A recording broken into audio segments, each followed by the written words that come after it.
العزيز توفيق مردوده لحسام حسن. دقيقة 43 الياسو للامام. المباراة يا هدف مش معقول هدف جميل والله.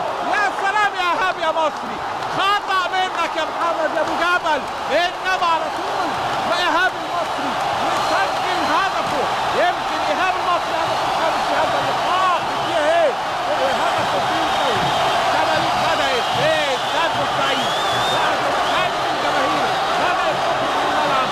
كابتن طه مصري يمكن واقف مكانه في الملعب، انما هدف في الدقيقة 43.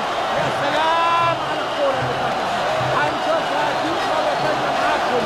الكورة اتلعبت 1-0 المصري. ادي فرحة جماهير بورسعيد بالهدف. تقدم النادي المصري على ابني في الدقيقة 43 بهدف واحد يسجله ايهاب المصري. اتلعب على طول زي ما قلت. بتابع معاكم دلوقتي المحاولة.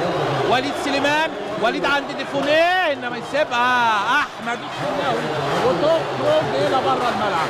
ادي اهي جماهير النادي المصري سعيدة منفعلة بهذا الهدف اللي سجله ايهاب المصري في الدقيقة 43 ليتقدم اصحاب الارض ابناء بورسعيد البسيله 1-0. اهي الكوره اهي اتلعبت من ورا من عند الياسو، تسقط تعدي تخبط ترجع مره ثانيه يكملها ايهاب المصري، انما انا شايف قبل عبد الظاهر السقا الكوره جوه على طول اهي مره ثانيه عدت من الكل.